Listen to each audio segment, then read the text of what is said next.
Alabama, it feels like everything is aligning for them exactly. Like it feels like it's definitely their year. And that's what's scary if you're a Texas fan, right? Like everyone's looking at this like this is your year, and we Other haven't than felt. just playing at Alabama, like the butt is doing a lot of work in that sentence. The biggest unknown is who going into this year. Who do you think is the biggest unknown, the hardest to pinpoint, the biggest like I have no earthly idea. Like you're going through Phil Steele's manual, you're trying to get a read on this team, but they just feel like a huge unknown that you have no idea how to read. Who do you think's the biggest version of that in the Big 12? For me, it's Oklahoma State. Hmm. I feel like I have no idea what to expect at Oklahoma State. Like Alan Bowman should be the quarterback coming in, and like, I mean, he hasn't been a starter and what since 2019, 2020. So, like, if is that the guy who's gonna turn around Oklahoma State football? Like after sitting a couple years at Michigan, like, I just don't know. And they were. I mean, what were they like? Number 10? Were they number 8 at some point last year? Like they were like 7-1, 6-1. Like they were up there and just kind of collapsed last year. And now I feel like coming to this year, I just have no idea. And it's from a not totally negative perspective. Like they could be the team that wins 10 games, or they could be the team that wins 4 games. I feel like I have no idea what to expect out of Oklahoma State this year. It's just funny because they finished 7-6 last year, right? And Gundy has made it a career out of overachieving. I think he is somewhere like we didn't even have him in our top 25 coaches, and it's kind of funny because it's like I think years ago we Did I didn't not have have him? I thought I you did didn't have have him in Gundy. there. Did I not? You didn't have Gundy. Oh man, I think I do have Gundy though. I may Mm. that may be an oversight because I think he is top 25. But that's what I'm saying. Like we just we overlooked him, and it's like this. That's like the whole situation with Oklahoma State. Like we forget Matt Green 2 years ago, they were a play away from maybe being in the college football playoff. Like they were right there and Yeah. had a fantastic season with Chuba Hubbard and company. But like, I just wonder, is Alan Bowman the guy who's gonna like? I'd feel better if Spencer Sanders was back. Like that's one of those where it's like that was a marriage that shouldn't have split apart. Is what I think about with them. Where I'm like, I don't really get this because your Spencer doesn't look like he's going to start at Ole Miss, and he could have Yeah. just played one final year at Oklahoma State where he's had a lot of success and was a play, like we said, away from making the college football playoff. They're going to have a good running game with Ollie Gordon. I think the offense should be better. They're much more of a ground and pound team than they were back in the day with the Zach Robinson company. But like this was from Athlon Sports that was interesting. Oklahoma State hasn't had a losing season since Mike Gundy's debut in 2005. So we're nearing 20 years without a losing season for Oh, Gundy. oh no, we had Gundy on our list. Okay, we did have Gundy on I our had list. him at 15. You had him at 16. Okay, good. All right. I feel better about that. There you I, go. but they replace a bunch of starters on defense. They only have 2 returning starters and a new coordinator in Brian Nardo. So good schedule. That's always good at the Big 12. And I just feel like Oklahoma State, that's a fair point where it's like, I wouldn't be surprised if Oklahoma State was in the Big 12 title game. I also wouldn't be surprised if they're 7-6 again. I would be surprised if they're like 3-9 and they're actually bad and one of the worst teams in the Big 12. I feel like do you agree with this? I feel like Oklahoma State's a souped up best case scenario of Mississippi State of the Big 12. Do you think that's a fair comp?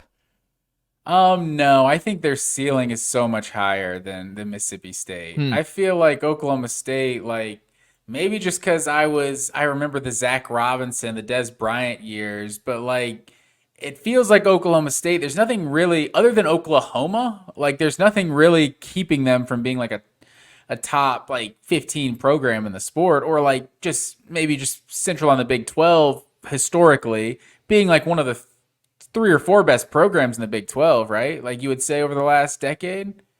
I mean, Jimmy Johnson I brought mean, they've that. probably been better than Texas over the last Barry Sanders in the decade. 90s. I feel like they're a pretty solid program. But what I'm saying is like they don't have the resources. Mississippi State, lowest in resources, generally speaking, in the SEC West.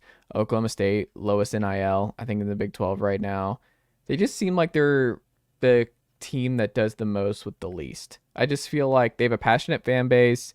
The fan base comes, they are just always talked about as like, is this the year they fall off? You always forget about them and where they're going to fit in the conference. And you're like, oh, don't look now, but they're right there. Again, they're at 10-2, 9-3. They just won't go away. They just they crank out their 8 to 10 wins, and you're just like, how did that happen? I feel like that's Mike Gundy, and I think that's probably what Mike Leach and Dan Mullen kind of had cooking at Mississippi State, where it's just kind of solid to great coaching.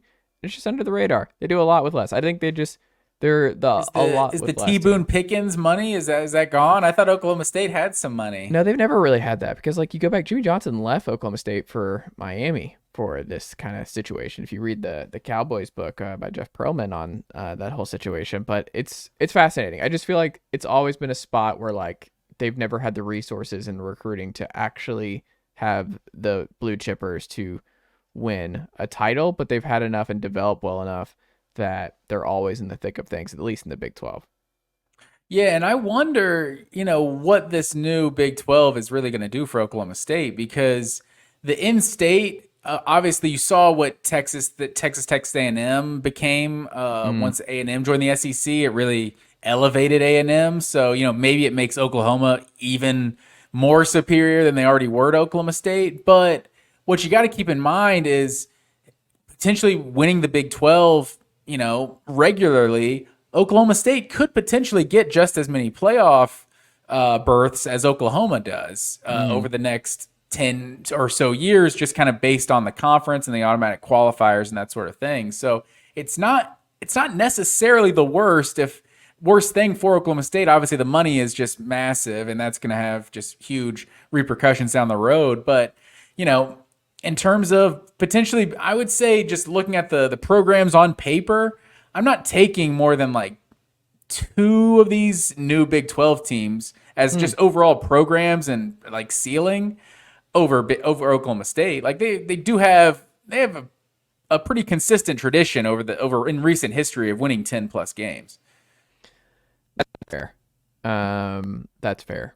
So we'll see. I like that pick though with Oklahoma State. Best odds to you to hit their win-loss over when you go through the list here of the 14 teams here in the Big 12. Who do you think has the best odds in your estimation to hit the win? You can do positive, hit the over, or hit the under. Who are you most certain of? This is maybe the toughest conference to do this in, honestly. Because I look at Baylor, and 6.5 feels a little low, and I like Baylor, but I'm like, I don't know how many tangible things I can really point to. I feel like they should be better than 6 wins.